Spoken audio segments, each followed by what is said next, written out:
আসসালামু আলাইকুম। ১ কাপ চা স্বামীর জন্য বর্তমানে খুবই ভাইরাল এই গানটা। তো ১ কাপ চা বানাতে গিয়ে ২ কাপ নষ্ট, কারণ চা তো আর গরম করে খাওয়ার কিছু না। তো আজকের রেসিপি ফলো করলে ১ কাপ চা ১ কাপ চাই পাবেন।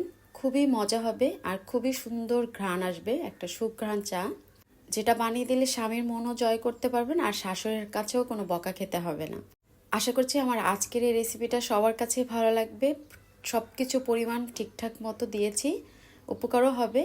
তো প্রথমে একটা চুলার উপরে পাতিল বসিয়ে নিচ্ছে, রেগুলার যেটাতে করে আর কি চা বানাই। তো যেই কাপটা আমরা ব্যবহার করি সেই কাপেরই আমি প্রথমে ১ কাপ দিয়েছি পানি, তারপর আর একটা কাপের দেখতে পাচ্ছেন হাফ পানি দিয়েছি। এখন চুলাটা ধরিয়ে দিব। চায়ের পানি কিন্তু খুব ভালো করে ফুটাতে হয়, নতুবা কিন্তু চা একটু পানসে পানসে ভাব লাগে, সেটা কিন্তু খেতেও ভালো লাগে না। যখন পানিটা একটু গরম হয়ে আসতেছে তখন এর ভিতরে আমি দিয়ে দিচ্ছি দারচিনি, ২টা লং আমি এখানে অ্যাড করে দিলাম, আর ৩টা এলাচকে খুব ভালো করে একটু থেতো করে দিয়েছে, যাতে করে সুগন্ধটা পানির ভিতরে খুব ভালো করে ছড়িয়ে যায়। তারপর এটা জাল করে নিব। আর এখানে আমি অর্ধেকটা তেজপাতাও দিয়েছি। এমনভাবে জাল করতে হবে যাতে করে আমার যে হাফ পানিটা ছিল কাপের, সেটা যেন খুব ভালো করে এখানে ফুটিয়ে কমে যায় পানিটা। চিনিটা যার যার পছন্দ অনুযায়ী, যে চিনি কম খেতে চায় সে কম, বেশি খেতে চাইলে আর একটু বেশিও দিতে পারবে, এটা কোনো সমস্যা নেই। তো ১ চামচ চিনি দিয়ে খুব ভালো করে মিশিয়ে নিলাম। এবার খুব ভালো করে এটা জাল করে নিব। জাল করতে করতে দেখবেন যে দারচিনি এলাচ থেকে একটা কালার বের হয়ে আসবে।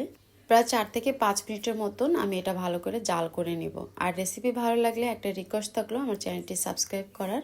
এখানে আমি ১ কাপ চার পরিমাণে সব কিছু দিয়েছি, আশা করছি সবাই বুঝতে পেরেছেন। ১ টুকরা আদাকে এটাও আমি একটু থেতো করে দিয়েছি, যাতে আদার যে একটা সুন্দর ঘ্রাণ সেটাও যেন পানিতে মিশে যায়।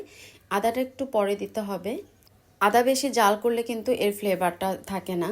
এখানে সব কিছু ১ কাপ চায়ের পরিমাণ অনুযায়ী দিয়েছি। এখন দিয়ে দেব চা পাতা। ১ কাপ চার জন্য আমি দেখতেই পাচ্ছেন এই চামচটার হাফ নিয়েছি চা পাতা। চা পাতাটা দেওয়ার পরেও চা পাতা থেকে যাতে কালারটা তাড়াতাড়ি বের হয়ে আসে, এর জন্য কিছুক্ষণ অপেক্ষা করতে হবে। ২ মিনিটের মতো অপেক্ষা করলে দেখবেন যে চায়ের যে কালারটা, লিগারটা, সেটা বের হয়ে আসবে। তো ব্যাস তৈরি হয়ে গেল আমার ১ কাপ চা। আশা করছি সবার কাছে ভালো লাগবে টিপসগুলো ১ কাপ চা বানাতে, আর কোনো বিড়ম্বনায় পড়তে হবে না। আমি বিস্কুটের সাথে এটা পরিবেশন করেছি, আপনারা আপনাদের পছন্দ অনুযায়ী যে কোনো খাবারের সাথে পরিবেশন করতে পারেন। তা আজ এ পর্যন্তই। আল্লাহ হাফেজ।